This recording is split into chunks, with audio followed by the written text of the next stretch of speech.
Let's talk about the developmental disturbances of dentine. Dentine is formed by ectomesenchymal cells, the odontoblasts, and the odontoblasts deposit dentine in a tubular fashion. Sometimes the tube may be completely not formed, or the tube may be formed irregularly in a globular fashion. Based upon the formation, developmental disturbances of dentine are Dentinogenesis imperfecta, Dentin Dysplasia, and regional odontogenic dysplasia. The Dentinogenesis imperfecta is also called as hereditary opalescent teeth. It's a hereditary condition, and because of abnormality in chromosome number 4, which constitutes the formation of dentine silophosphoprotein. The enamel, cementum, periodontal ligament, and alveolar bone are normal in this condition. Shields classified earlier as Dentinogenesis imperfecta associated with osteogenesis imperfecta, Dentinogenesis imperfecta without osteogenesis imperfecta, and a special type of Dentinogenesis imperfecta where the dentine was very less amount, also called as the Brandywine type. This was the earlier classification of shields. In the newer classification, the first type is removed and Dentinogenesis imperfecta alone is called type 1, the Brandywine type is called type 2.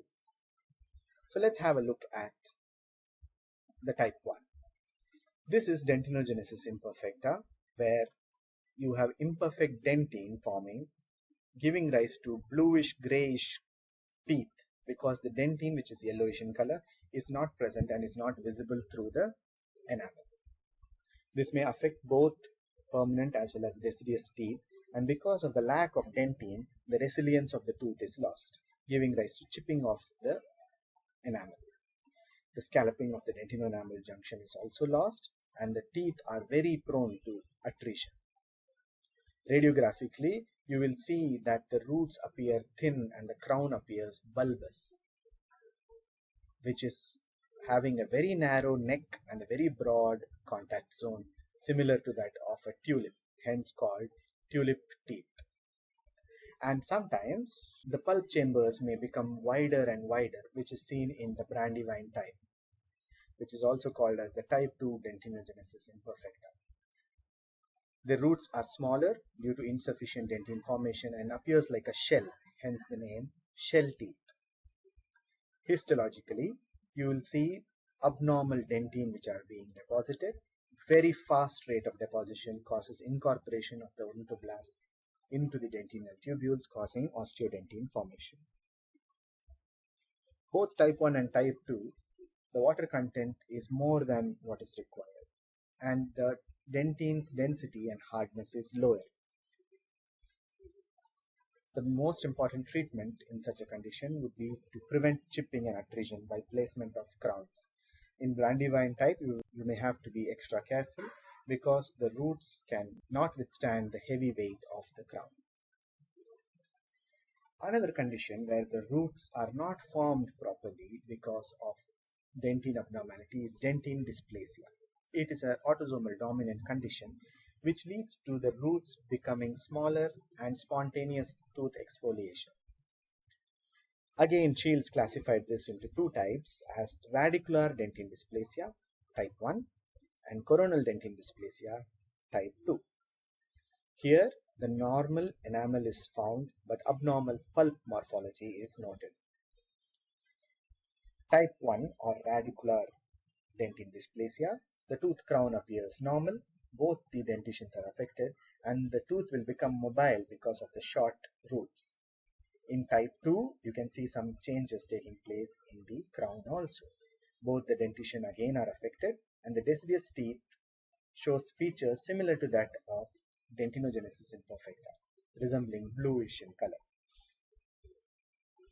Depending upon the severity, it may be as mild as just presence of a pulp stone, or may have crescent-shaped pulp chambers with lot of globular masses or absence of the root.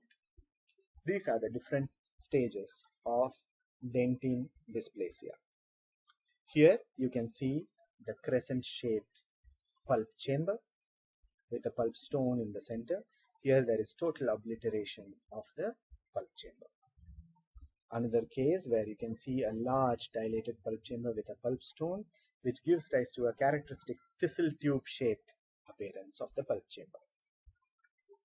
Histologically, there is abnormality in the dentine deposition. There are rolls of dentine formation with a peripheral zone of normal dentine. This peripheral zone of normal dentine is the linear deposition of dentine, the first form dentine. The globular mineralization takes abnormally. The calcospheroids, which are usually the globular zone of mineralization, take place in multiple globules, giving rise to a stream flowing around boulder appearance or lava flowing around boulder appearance. This is seen under polarized light like this, with streams of light passing through around abnormal dentine globules. You can see a large pulp stone which can be seen with numerous interglobular dentine spaces. There is no specific treatment. Tooth loss is generally replaced by implants or dentures. Regional odontodysplasia. Regional odontogenic dysplasia is also called as the ghost teeth. And as the name suggests, it is regional. It occurs in one quadrant of the teeth. It's also called as Odontogenicis imperfecta. Usually the maxillary anterior region is affected, and multiple etiologies like viral infection, vascular malformation, trauma, malnutrition, radiation, and medications given during pregnancy are considered. However, the most important etiological factor is now thought to be vascular malformation. Abnormal vascular malformation seen in a particular site, commonly occurring in the females, having a peak of 2 to 4 to 7 to 11 years, shows abnormal missing teeth in one particular quadrant. It is a rare condition to see generalized involvement. So here you can see delayed eruption, yellow to brown colored teeth with necrosis of the pulp. The teeth's pulp chamber are wide, giving rise to only the outline of the tooth being visible, hence the name ghost teeth. In this orthopentomograph, you can see that only the third quadrant is involved.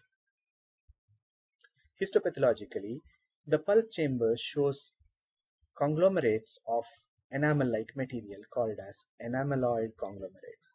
There is more amount of interglobular dentine and more amount of predentine that is being deposited. Again, there is no treatment for this particular entity as it is a genetic condition. The retention of the altered tooth can be decided based upon the ability of the roots to withstand the forces of endodontic therapy. If not, removable partial dentures can be given.